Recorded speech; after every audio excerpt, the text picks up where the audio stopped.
வணக்கம். இப்போ இந்த வீடியோ ப்ரெசன்டேஷனில் நம்ம MCX காப்பர் மார்க்கெட்டில் இந்த வாரம் எப்படி ட்ரேட் பண்ணலாம் அப்படின்றத பற்றி பார்க்கலாம். அதுக்கு முன்னாடி போன வாரம் என்ன நடந்தது, போன வாரம் என்ன எதிர்பார்த்தோம் அப்படின்றத பார்ப்போம். நீங்கள் பார்த்துட்ருக்கிறது ஒரு மணி நேர சார்ட்டை, அதாவது ஒவ்வொரு கேண்டில்ஸ்டிக்கும் ஒவ்வொரு மணி நேரத்தை குறிக்கும். எப்போவுமே நம்ம வீக்லி அனாலிசிஸுக்கு இந்த ஒரு மணி நேர சார்ட்டை தான் நம்ம யூஸ் பண்ணுறோம். நீங்கள் பார்த்துட்ருக்க இந்த கருப்பு கலர் கேண்டில்ஸ்டிக் தான் போன வாரம் திங்கக்கிழமை மார்க்கெட்டோட ப்ரைஸ் ஓப்பனிங் எங்கே ஓப்பன் ஆகிருக்குன்னா 404.50 பக்கமாக ஓப்பன் ஆகிருக்கு. போன வாரம் நம்ம என்ன எதிர்பார்த்தோம் அப்படின்னா இந்த 402 அடிப்படையான சப்போர்ட்டாக வச்சு காப்பர் மார்க்கெட் அப் ட்ரெண்டுக்கு போகிறதுக்கு வாய்ப்புண்டு.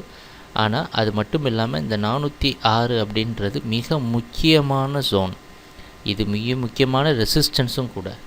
இந்த ரெசிஸ்டன்ஸை பிரேக் பண்ணி மேலே போனால் தான் நம்ம கன்ஃபர்மேஷன் கிடைக்கும் அப்படின்றதையும் எதிர்பார்த்துட்டு இருந்தோம்.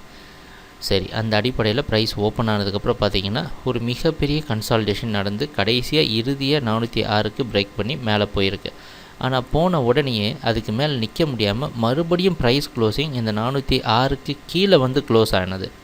அதுக்கு அடுத்த நாள் பார்த்திங்கன்னா 402 மறுபடியும் சப்போர்ட்டாக எடுத்து இந்த மூவிங் ஆவரேஜை சப்போர்ட்டாக எடுத்து திருப்பி மார்க்கெட் மேலே போய் ட்ரேடாக ஆரம்பிச்சிது. ஆனால் திருப்பியும் அது மேலே போக முடியாத காரணத்தினால, திருப்பியும் இந்த இடத்துல ஃபெயிலியர் ஆகிற காரணத்தினால ப்ரைஸ் வந்து ஒரு நார்மலான செல்லிங்கில் வந்து 401.10 பக்கமாக க்ளோசிங் வந்திருக்கு.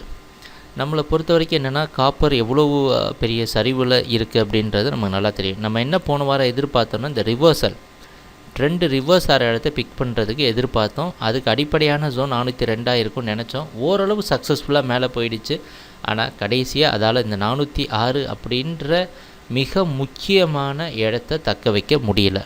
அந்த அடிப்படையில் 401.10 பக்கமாக க்ளோசிங் வந்திருக்கு.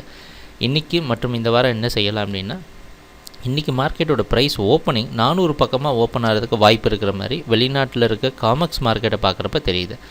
அந்த அடிப்படையில் இந்த வாரம் மார்க்கெட் செல்லிங்க்கு சாதகமாக இருக்கும். எது வரைக்கும்னா இந்த 403 வரைக்கும் மார்க்கெட் செல்லிங்க்கு சாதகமாக இருக்கும்னு எதிர்பார்க்குறோம். மறுபடியும் இந்த 402 போன வாரம் எப்படி சப்போர்ட்டாக இருந்து மார்க்கெட்டை மேலே ஏற்றுச்சோ அதே மாதிரி இந்த தடவை ரெசிஸ்டன்ஸாக இருந்து ப்ரைஸ் கீழே வர்றதுக்கு உதவியாக இருக்கும் அப்படின்றத எதிர்பார்க்குறோம். ஏன் இந்த 403 வச்சுருக்கோன்னா இது மூவிங் ஆவரேஜோடைய டாப்பாக இருக்குது. அது மட்டும் இல்லாமல் 402 ஒரு ரெசிஸ்டன்ஸாக இப்போ இருக்கும் அப்படின்றனால ஒரு பாயிண்ட் பஃபர் வச்சுருக்கிறோம், ஒரு பாயிண்ட் அதிகமாக மேலே வச்சுருக்கிறோம். அப்படி டவுன் ட்ரெண்ட் கண்டினியூ ஆச்சுன்னா நம்ம எதிர்பார்க்குற அடுத்த டார்கெட் ஜோன் 396, 392 போன்ற டார்கெட்டை ரீச் பண்ணணும்னு எதிர்பார்க்குறோம். சரி, ட்ரேடிங் நடக்கிறப்ப பார்ப்போம் என்னென்ன மாற்றங்கள் நடக்குதுன்னு. எங்கள் வீடியோ ப்ரெசன்டேஷனை தொடர்ந்து பார்த்துட்டு வந்ததுக்கு மிக்க நன்றி, மகிழ்ச்சி, வணக்கம்.